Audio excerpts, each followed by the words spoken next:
So that's the overarching. It's before you know it, constantly striving for more growth will cause cracks in your operating infrastructure. And unless you deal with that, unless you upgrade that, all of it, you will continue to add more and more weight and it will subtly crumble. And before you know it, the people on your team will be in constant firefighting mode to try to deal with the compromised infrastructure. This is the Entrepreneurs United podcast with your hosts, John St. Pierre and Rich Hoffman. Hey, entrepreneurs, we're here today with Dayna Williams, who's the CXO of the Myers Briggs Company. She also wrote the book, The Diligence Fix. Welcome to the show, Dayna. Thank you so much. It's my pleasure to be here. Yeah, we're happy to have you. Tell us about this evolution for you and how you got to be the CXO at Myers Briggs Company. And what exactly is that? What are you doing these days? Yeah, happy to answer the question. So to dive in, I really started my career in the sort of entrepreneurial space. It was always sort of bootstrapping, gritty, get things done, move quickly. And as a result, we've all heard the term wear a lot of hats. And so I've had the opportunity throughout the years to wear a lot of hats. One minute you're developing product, next minute you're doing some marketing, next minute you're showing up and you're doing a training. You're riding shotgun with salespeople, right? Sort of a jack of all trades. So that sort of colored the first maybe 5 or 10 years of my career. And then from there, I spent a lot of time in the sales training space where I was able to work with senior sales leaders, CROs, CEOs, VPs of sales to understand, hey, where are the performance gaps? What are you struggling with? And why do you think training is going to help you? And so those conversations always started to understand where the issues were and what training might be able to do to solve for them. But I was really curious. So I always dug deeper to understand the root cause. And what I found was after talking with these leaders, and I'm talking anywhere from startups to Fortune 1000 companies, it didn't matter how mature their business was. The problems were the same. The performance issues were the same. So I thought that was fascinating. So I really spent some time writing down in notebook after notebook these root causes, these commonalities, these patterns. And then 2020 came. We all had a little extra time on our hands. And I went through those notebooks again and started to piece together, where are the challenges within a sales organization? Where do things break? Where do people struggle to show up? And that was the Diligence Fix. Flash forward, went on a media tour, got to meet all kinds of interesting people. And out of that, the role at the Myers Briggs Company emerged because we have a legacy brand, is beloved by thousands and thousands across the globe, 80-year-old company. And yet there are those cracks in the system, the ones that I described in the book. And so the idea was, do we need a revenue leader? Do we need a marketing leader? No, I actually need somebody to sit over the entire end-to-end experience and smooth out the wrinkles, reduce the friction, get people operating at optimum level. So that's how I traversed the last 20 years for you to answer that question. So Dayna, entrepreneurs are listening to this and they go, okay, there's this gold in these notepads that you've had over the years. You took all that gold of all the things, and what I caught was really the problems and performance issues were all the same. You kept finding these trends. And so we got to dive real deep into this real quick. What were some of the big rock trends that you found were just consistently showing up over and over again in entrepreneurs' businesses? Yeah, I'll start with the overall umbrella, the one that kind of colors the entire book. And that is so when we think about this idea, and this is very relevant to entrepreneurs, it's also relevant to folks that have taken funding and they're accountable to their investors. Same thing with the companies that have to deliver on shareholder value. So it doesn't matter how mature or who you're accountable to. It's literally the same. What happens is we stretch the organization's ability like 1 quarter or 2 quarters or 4 quarters to reach expectations for growth. Then we get used to what that feels like. And so we reach those goals. Now there's more goals, more pressure. And so what happens is I describe that we tend to add more and more weight to our organizational cart we actually don't take the sales organization that we crafted and built for lower levels of revenue. We very rarely pull back, look at it holistically, and say, how do I upgrade my operating infrastructure, people, process, the way we do things, so that I can continue to reach increasing and more increasing demands for revenue? And so what happens is we reach for quick fixes, training, technology. Let's go hire for this specialized role and try to shoehorn them into the system. And what happens is it's the equivalent of trying to spackle and wallpaper over a gaping hole. So that's the overarching. It's before you know it, constantly striding for more growth will cause cracks in your operating infrastructure. And unless you deal with that, unless you upgrade that, all of it, you will continue to add more and more weight and it will subtly crumble. And before you know it, the people on your team will be in constant firefighting mode to try to deal with the compromised infrastructure. So that's the big idea number one. Okay, that's a big idea and it's connecting with me. And let me share this with you. I have a business that grew from 15 million to over 100 million in the course of 4 years. And yeah. And so when I hear stretch the organization's ability to hit the expectations and goals, maybe beyond its ability, but you stretched it, you pulled it, you chased it, right? You got there. And you get there and you try and add more and more weight. You start putting scotch tape and band-aids where maybe it needs a little bit of a surgery. You try and find these quick fixes for it. And then you keep finding that you're just getting stuck. And so this particular company I'm mentioning has been stuck now at 100 million for 3 years, unable to get to the next level because there's cleanup on aisle 6 from that big run up. There's all this cleanup all over the place. So every year there's like this special project. We got to clean up this. Okay, this year is the year we got to clean up this. And this year's the year we got to clean up this. And so there's all these different cleanup modes. What's the solution for this? Before we even go to problem number 2, like, what do you do? Because I'm living this right now. Yeah. So what you're supposed to do is very different from what leaders want to do. And so when you've gotten used to hyper growth mode and you have established this expectation that you're going to grow hand over fist, the last thing people feel like they have time to do is go back and take an accounting of the performance deficit, the platform deficit, the process deficit, and then put work streams and personnel and resources to those to try to claw back the deficit. The last thing people want to do, they look for silver bullets and they look for shortcuts. But the more that you pursue those over the pick and shovel work of clawing back that deficit that you've allowed to grow, the more you're only going to continue to add to it. And that's the difficult truth. And here's what's interesting. I knew that my message of addressing the deficit would be an unpopular one. I knew that the idea of diligence and doing the work required to upgrade your infrastructure so that you can reach that next tier of growth would largely fall on deaf ears because we have a leadership culture in this country that really wants quick fixes. But I wrote it anyway because, again, I had too much evidence in those notebooks to offer the world anything different. So I just want to make sure I caught that. Performance deficit. I think I heard system deficit, people deficit. I think I missed those or miscategorized those. If you had to repeat those deficits again, what were they? Yeah. So largely speaking, right? So you have performance deficit or talent deficit. You have process, things that just don't serve you any longer.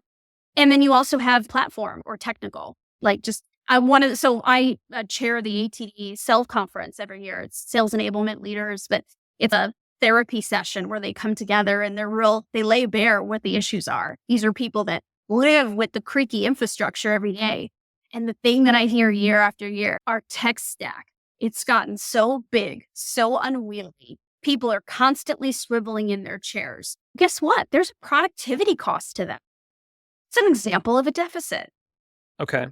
So maybe I'm diving a little bit too deep into the solutions here. So here's the kind of what happens. Here's what the result is of that hyper growth at a certain stage. And now you're here and you have all these deficits. And if I read into the Diligence Fix without knowing more about the book, what I would gather is you need to go do diligence, deep dive into these deficits to figure out how to cure them, how to perform major surgery overhaul into these areas. Is that the correct way I should be defining the title of the book? Yeah, really the tagline is how striving for more growth stresses your sales organization and what to do about it. And so we define the problem. And then, yes, I think you have to really take a true accounting of those deficits. Like you've purchased a house that you're making a decision whether or not it's been in disrepair for 10 years or 20 years. And you're making a decision. Is this salvageable?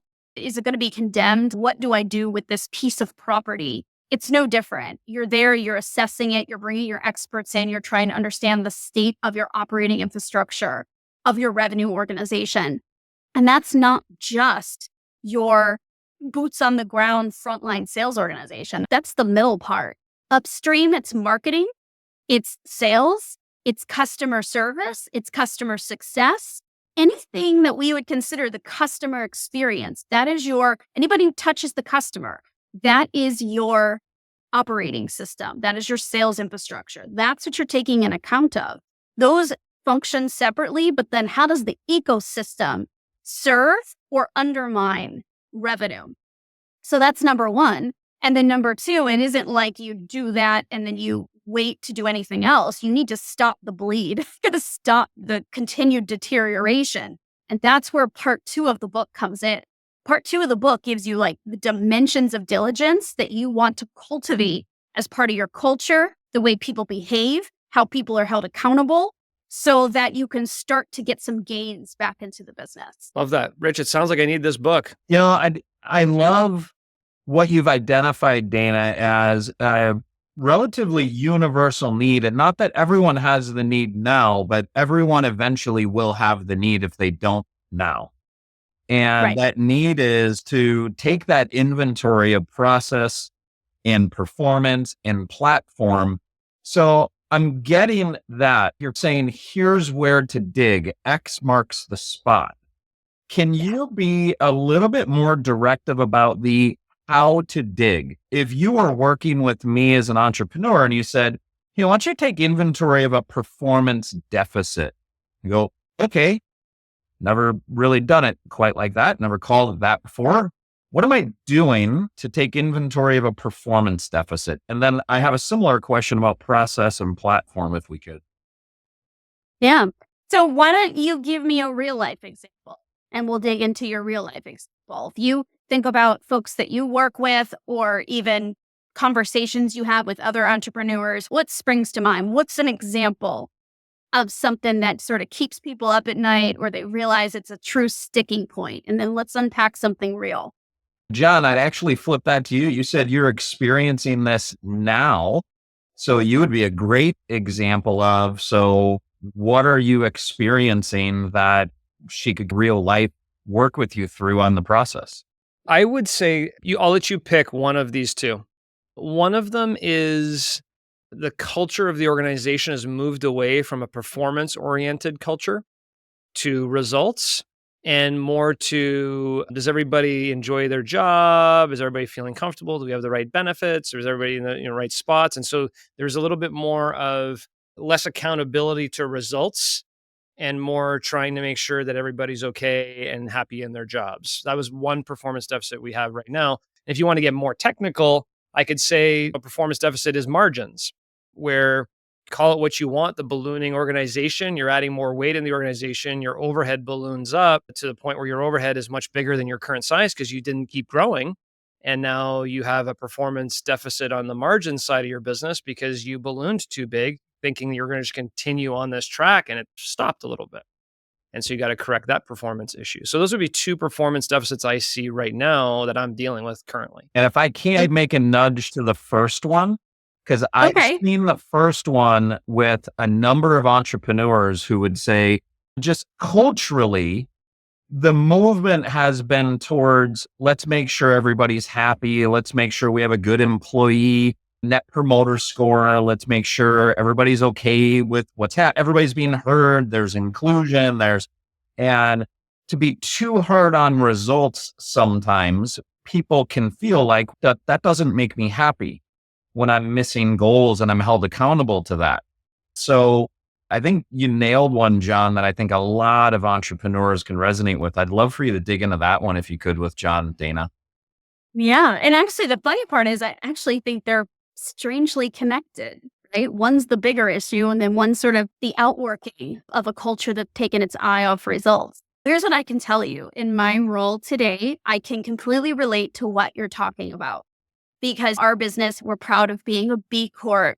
It's been described to me as really a family environment. And so you have different cultures it's a global organization. So you have folks across the pond that think and act differently than the American culture. And then even I'm in the Northeast, right? So we've got our own little extra pizzazz that we bring to things. Bottom line, it really comes down to a couple of things. Helping people understand that when we are hyper-focused on results and we are driving revenue, that creates the extra margin and what would you call it? The ability to do all those other things that everybody says is important. Make sure that people have the best compensation, that you are investing culturally in things that bring people together, team events, and so forth. That is only made possible by an unwavering results-driven culture. Leadership has to believe that, and they have to communicate that. But here's the most important thing, and I try to say this a lot in our own business. Leadership has to behave in a consistent way. One of the major underpinnings of this book is hammering the idea of consistency. People don't listen to what you say, they emulate what you do. We all know that sort of intuitively, but how often as leaders are we continuing to hold ourselves accountable to not being hypocritical, right? So I'm going to give you an example. If you're a leader and you know that results matter and you want people focusing on, and yet some of the other folks that are not doing that and they're bringing all these other elements into play, if you're saying one thing about results, but then you're continuing to perpetuate and or show up and or endorse all those other non-results driven activity, you got to work that tension out because it does send mixed messages. So that would be where I would start. It really is agreement by leadership that we're going to be a results driven organization. Then that begs the question, what does that mean? What I think that means is the 10 diligence principles in part 2 of this book. It's a blueprint for being a results-driven organization. It's an objective standard to hold people accountable. And then I need to say to myself, how am I going to toe the line with still doing some of these non-results-driven things, but then also not going so deep into that swimming pool that people believe I'm sending mixed messages? And the truth is, you have to have enough people in the organization that are going to join you at the different levels to pull that culture back. So I'm going to give you an example. This week was a B Corp week for us. And so there was multiple activities happening throughout the week for people to hop on and hop off and get into that. I'm choosing one of those multiple things to be a part of. The rest of it, myself, my team, we're focusing on the big rocks that are happening in Q4 because at the end of the day, it's about results. Does that mean those things are not important? No, but it's the things that are going to happen in Q4 that are going to enable some of those other indulgences that we enjoy. It's a long answer, but really starts with consistency. John, how does that resonate with you in terms of the issue you are looking at in terms of you feel like you used to be performance driven and results oriented? You did experience some of that leap that Dayna's talking about, and now it's less results driven. So Dayna's suggestion is, hey, you've got to be consistent. If you're going to call it a results driven organization, then you actually need to cut back on doing some of the let's make sure everything's happy things and move to being consistent with driving results, and then you're going to get results. How does that land on you, John? Listen, you cannot have a great culture where all the things that team members want as a part of a culture without having the performance of the results first. That part connects with me big time. Where it gets more difficult, and I think this is the tension part, is I believe that as entrepreneurs and as a management team, the management team still is very performance oriented. But meanwhile, as you've grown the organization, you've added all this weight into your organization, you've ballooned a little bit, you have provided some benefits of the past that you cannot support any longer for certain things. So that's where it gets a little testy, right? So as an example, just different examples from our business, just examples, period, is sometimes you have free lunch and cafeteria every day. Then you can't provide free lunch cafeteria every day because your business can't support it anymore for all these people. Or you've overhired and now you got to get rid of some people in your organization are really good people, but you just don't need two people to put on the light bulb anymore. And then maybe you thought you needed that to grow and now you're there and it's okay. We don't need that anymore. And so you got to right size the organization. And there's something that one of our collective mentors, Rich, said in the past, which is when you grow to a certain size, you almost have to cut your organization in half before you can grow again. And it wasn't necessarily cut the people, it was just cut all your overspend, all these benefits that you've accumulated over time in order to catch your breath again. But that creates a lot of tension, but it's needed. It's one of those where it's an interesting diligence project. I'm very curious about the 10 diligence principles and what those are exactly, because you have to tread lightly. You have to try and, when you have a pretty decent ship that's sizable, it won't just shift overnight. There's like a process to move the ship to head back in the correct direction.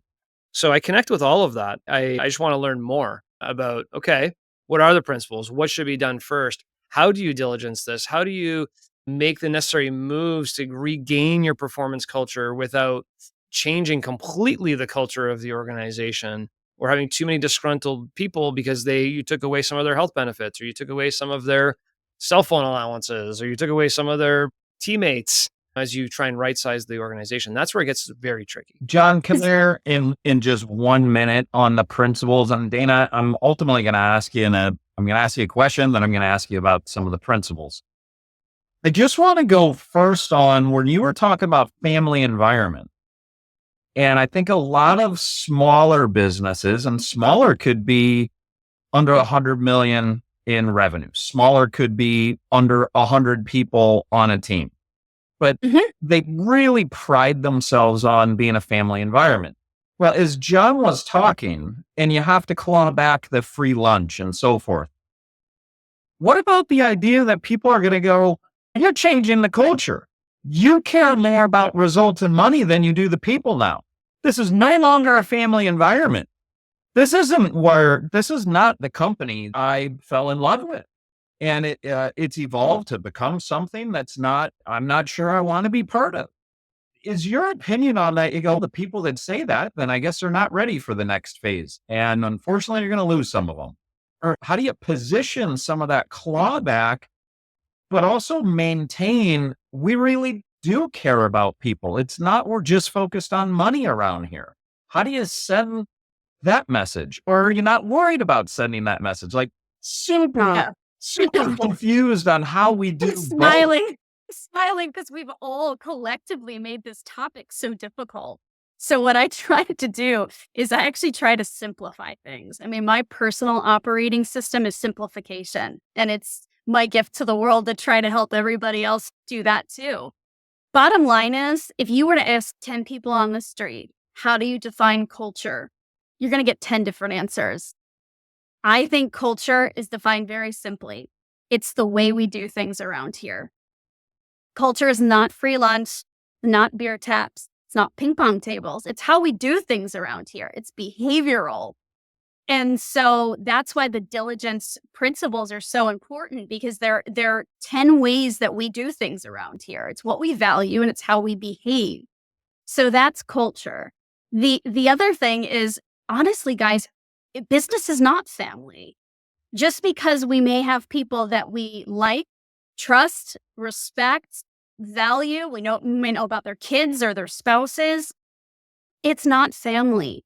we all exist because it's about commerce. It's about driving revenue so that people can put food on the table and spend time with their actual families. And so somewhere along the way, we've allowed ourselves to get carried away with what culture is, what it's not, this idea that we're family. The responsibility we have is to help people earn and keep a living. That's it.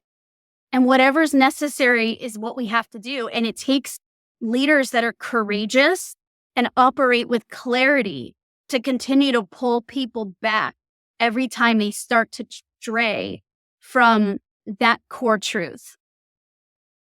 I love it. What a great segue into, would you mind sharing? And me, I would love to hear all 10 diligence principles. I'm not sure we have time, and I'm sure there's some of them that probably just read better for people to sit on and ponder with. But if you were able to give us, I don't know, 3 to 5 of them, just to whet the appetite with what are the diligence principles as you're talking about them that contribute to that culture of this is just the way we do things around here. Yes, absolutely. I'll give you the broad brush and I'll give you a few specific examples.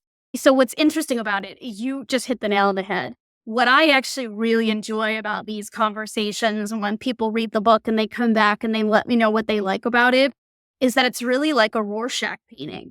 Everybody sees what they need to see out of the material. And very rarely do people walk away with the same 2 insights because they contextualize it, and they should. Bottom line is that the 10 diligence principles are broken into 5 and 5. The first 5 would be what you and I would call core, interpersonal, sales-driven capabilities. For instance, the first one is growing relationships. And it emphasizes how that becomes the focal point of all the work that we do. We're in it to build and grow relationships. Now, every diligence dimension has a definition. It explains the why. And then it has things that you need to watch out for. In other words, those notebooks that I wrote, I consistently looked for things that people did. I called them watchouts that worked against their interest in growing relationships. So I called those out. And then I called out the 3 behaviors that we should be doing in place of the issues. And so each one is framed that way. And I think that's why people take things differently throughout them. I'll give you another one. Another one is situational intelligence. So situational intelligence in a sales context or even in a non-sales context really marries together this idea of emotional intelligence, which we all know is important. But most importantly, it adds context to it because emotional intelligence needs to be practiced more so than me just putting myself in your shoes and understanding what matters. I need to know, what does the situation call for? How are the players interacting? What do they need out of it? And what do I need to do to marry both to get successful outcomes? So situational intelligence is really a North Star that I like to see teams strive for. Next one is securing information. It goes so much more further than your traditional discovery, though discovery is a part of it.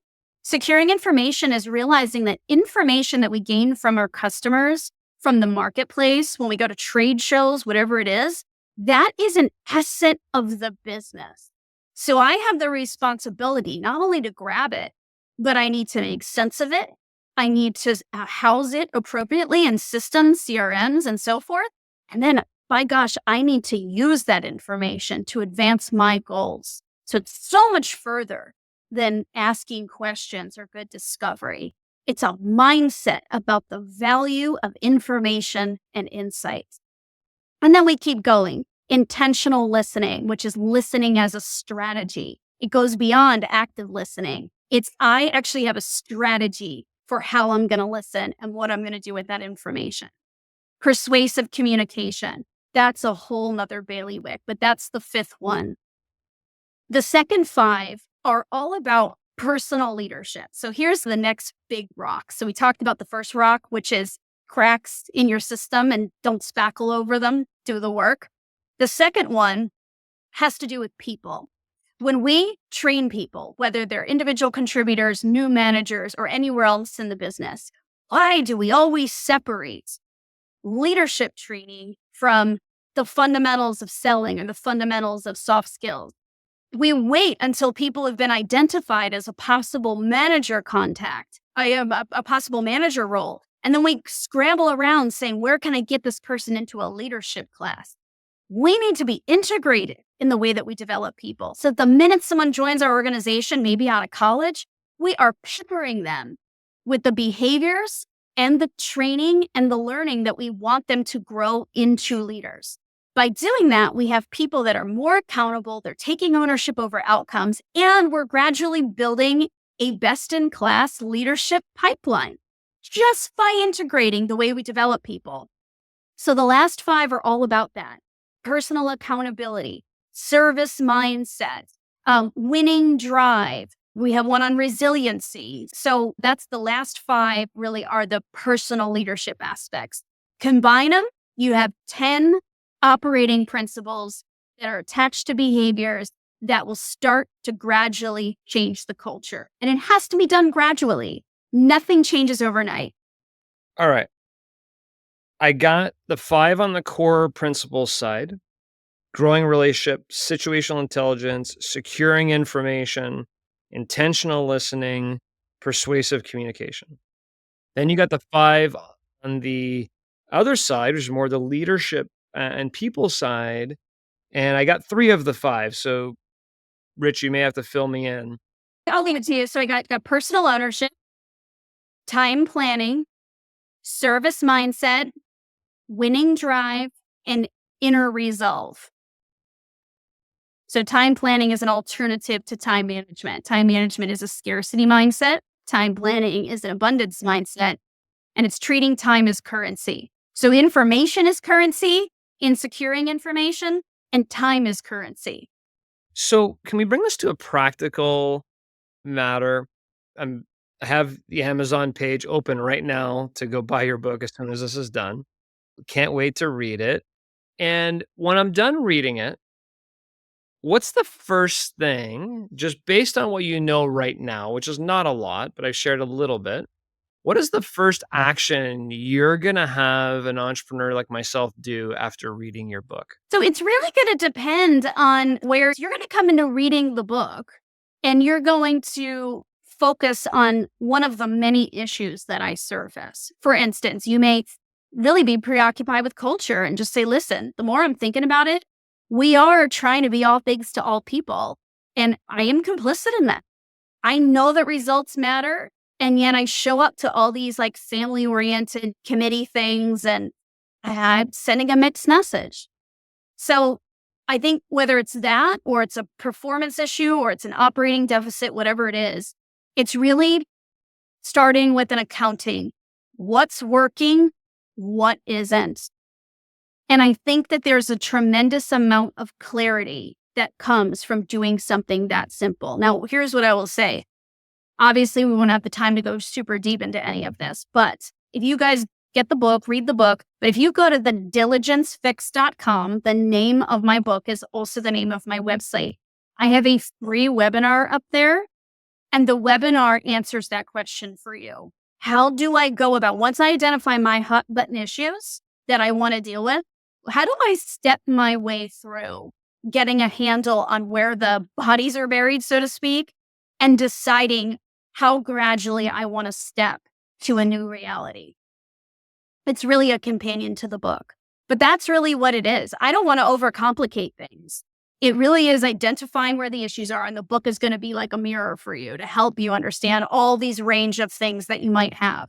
Circle them in red pen, put them in an order of what you want to tackle first, lean on the ideas of the book, leverage the webinar as a way to get started, and then hopefully you have the talent within the organization to ride shotgun along with you and start to work your way out of any of these deficits. Rich, when you work with organizations and leaders, you mentioned the same symptom that I've seen a lot in my organization and others, which is this conflict. And we've been talking about it a little bit recently.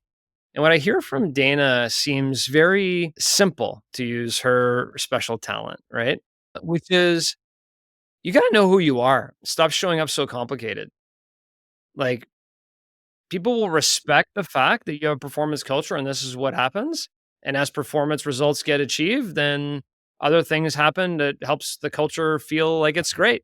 But when performance is not good and leaders aren't happy and entrepreneurs aren't happy and the bank accounts aren't happy and the bankers aren't happy and things aren't going well, I don't care who you are, what kind of culture you're going to have, it's going to suck. So just being a little more simple as to how to create that culture, maybe we're overcomplicating it as leaders and entrepreneurs. How do you feel about that? Yeah, I'd agree. I actually really like, and I've never heard anybody say it so bluntly, hey, business is not family. And we are together because we chose to be in this business together. The business exists to serve a vision and to make profit while the business is at it. And if the business is not serving the vision, and if the business is not making profit, we no longer should be working together potentially in this business, even if it's literal family. In my work with CertaPro, there were franchise owners who hired literal family. And at some point when the business is not performing, had to make a difficult decision to part ways with them professionally. It didn't mean that they weren't still family. What it meant was it didn't work in business anymore. So I think there's some nice, clean, clear, simplicity that you provide, Dayna. Hey, you still can be friends with that person. You still can treat them like family, but you may not belong in business together necessarily if you're not serving the vision, which also includes making money. So that's what I'm getting out of this. And I think when you said that your personal operating system is simplicity, I think, wow, is that the most simple way to look at it that I have heard yet? It has to be. And I will tell you, just to be fair, when I try to live that out in the current state in my role, it is either immediately embraced and or there are folks that are really skeptical and they continue to complicate things as if trying to call a bluff. And so I have to, as a leader, be really resolute and say, try it again. Bring me back a simpler plan. Still not simple enough. Try again. And I actually did that with one particular person 3 times. And when I finally got it, I smiled. I said, there it is. And I said to this person, I said, how do you feel about this? And they said to me, it's what I wanted to do all along, but I was afraid that I wouldn't be perceived as strategic. And it's just, that was the eye-opening thing. People need permission to be simple, but simple is what wins the day. And so I think it's to bring our whole conversation full circle. When you have a business that started out in 20, 30 million and moved up to 100, really what happened was that they imported a great deal of complexity into the business. And our goal as leaders is to export that complexity and get back to a more simple operating system. And there's all kinds of benefits that come with that. But it's going to take courage, commitment, consistency, and frankly, some tough skin, because there are going to be people that want to cling on to that complexity because that complexity is their identity. Love it. Dayna, how can people learn more about you? I know you have your book. I'm on the website. I do see the on-demand free course that you provide there. I'm assuming you're still in full-time capacity in your role as CXO. And so I'm assuming you don't do consulting. It's more of the offerings you have through your book and the on-demand platform. Is that correct? You did speaking. And then, like I said, I chair the conference at ATD, Association for Talent Development. I chair their SELL conference and I oversee the sales enablement content practice over there. So I do have some special projects that I do that are fun. But yeah, so I'm applying my work within the organization of Myers Briggs, and it's fun to see it come to life. And I'm even challenging some of my own assumptions, right, as the theory plays out in real life. But yeah, people can connect with me on LinkedIn. They can send me a note on the website. And I'm not really here to do anything else but to try to help people move their business in the right direction. So I'm an open book. If anybody wants to chat or banter, please reach out. Awesome. And that is thediligencefix.com. Dayna, thanks for joining us today. Yes. Thank you, Dayna. Thank you so much. Stay tuned as John and Rich unpack today's conversation. John, business is not family. Yeah. Isn't that a startling statement? Because I know you have prided yourself on your closeness with the people who you brought into your life, in your businesses. I've also done the same. And we've always grown up in business. Yeah. Under the belief that if you care about the people will care about the business. The business will grow because when you invest in people, they invest in the business. And then this statement by Dayna about, look, business is not family. That's not the way it works. At first, it's unsettling. And then when you think about it, it's, oh, that actually puts things in the right place. And you can still maintain a relationship even when you're not in business together. So that's not to say you can't still treat them like family, but you may not belong in business together anymore. And that's an unfortunate reality, maybe, but it's the reality. Yeah. So I had heard this recently and I had the same kind of, oh, that's interesting view of things. And the fact that Dayna reinforces it really connects with me. Listen, I think there are families that divorce their relationships between siblings, between parents and kids. There are those relationships and families that just don't work and they no longer speak and talk and whatever. But when you go around telling people in your company that you're family, this is family, this is our family, and you keep using that word over and over and over again, and then you have to make some layoffs and you're laying off family. The psychology of that for both the entrepreneur and the people is this isn't a family. This is all smoke and mirrors. This is not a family. And so the simplicity that she talks about, which is, look, be true to who you are, be true to who you want to be, keep it simple, and that's your culture. And you will attract the people who want the things that you want in that culture. That doesn't mean you don't respect people. That doesn't mean you don't do a lot of the proper leadership traits you should have as a leader. But sometimes we try and overdo it. We try and overcomplicate it. We try and over balloons and roses on it to make it something that maybe it's not, or it's not even the culture that you want. There are a lot of entrepreneurs that have cultures and organizations that's not really who they are. I had a situation a couple of years ago, Rich, where I was consulting with an entrepreneur and he had people on his team that were talking about the cultural effects. We want to do this and we want to have a lunch and learn and we want to get together as a team and do these activities because we all want to feel like a part of a family and a culture. I remember sitting down with an entrepreneur and saying, you don't seem too engaged in that stuff. Like, why not? And he said, it's not me. It's not the culture that I really want. And I was like, what culture do you really want? He said, I want a performance culture.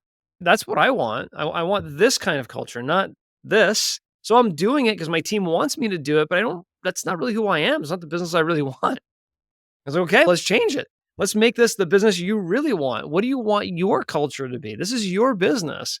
Let's create that culture. And from there, some of these people will either come along with the culture you want to grow your business long-term or they won't. Way too many times we try and accommodate what we believe our team wants and feels and needs, as opposed to the culture you really want to create for your business. And I think we've gotten caught up in that a little too much. Keep it simple. Culture is the way we do things around here. It's not the way we say we do things.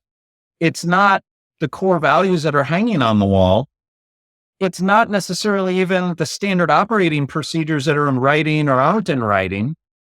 At the end of the day, it's the way we do. It's an action word. It's what we're actually doing on how we do things around here. I think that is really simple. And I think it's really accurate to say that's the culture of the company, is the way you do things around there. Yep. And the more you can be consistent and courageous and reinforce, this is how we do things around here, the more consistent and the better the culture will be. And there's a couple of past conversations, Rich, we've had. One of them was this concept of dumb rules. Your organization grows, and over time, more and more dumb rules just keep getting put in place because somebody didn't do something right 2 years ago. And so now there's a new process step you got to follow. that just consumes time and energy. And as she mentioned, on your platform system, sometimes you're just spinning around in circles trying to do things because 2 years ago, somebody didn't do something right. So somebody put in a new process, right? How often do you diligence that? Like when I think about the diligence fix, I start thinking about diving deeper into some of the things we do and start questioning it. Why are we doing that? Why are we doing that if we also do that over here and over there? Can we just do it once? From a platform perspective or from a performance perspective, doing the diligence on where we're failing.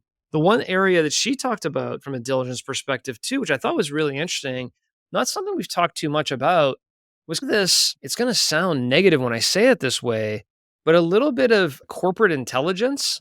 Think about corporate espionage, but not espionage on other companies, espionage on your own company. Like when you're going out and you're talking to customers, what are they saying about you and your business? Where are you documenting that? How are you doing research to say customer A thinks this about our business? Let's look into this. Are we actively listening to the customers and the experience? Because that whole customer experience you're providing is your operating system.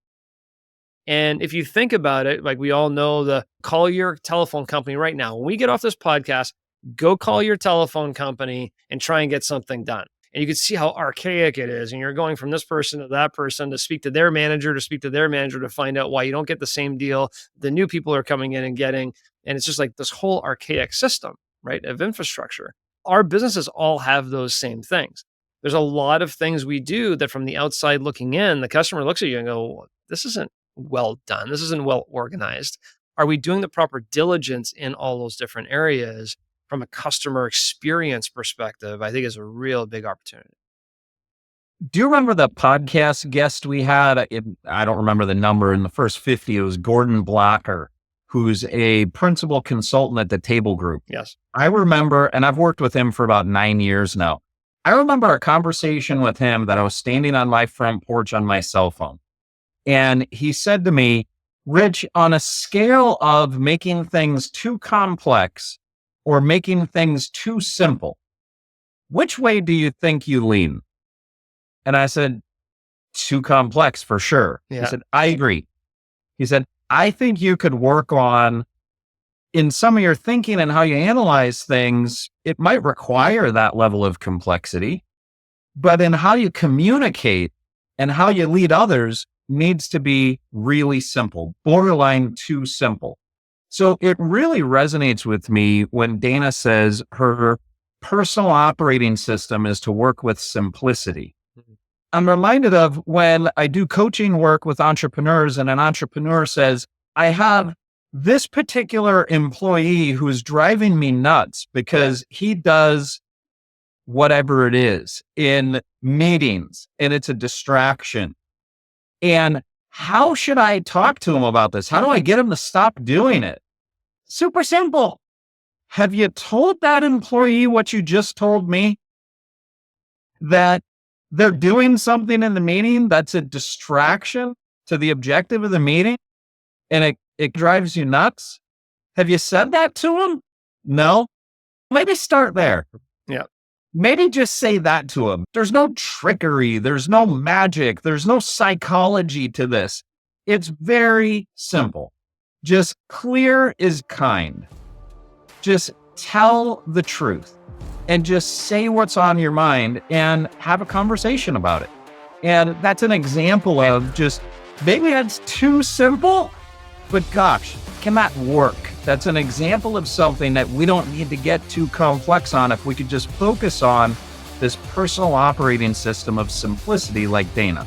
I love it. We overcomplicate way too much. And if we just simplify things and make our lives so much easier. And I would encourage people, go to thediligencefix.com. I'm looking at it right now. And Dayna has a free online webinar, 5 sneaky factors that disable growth and how to fix them.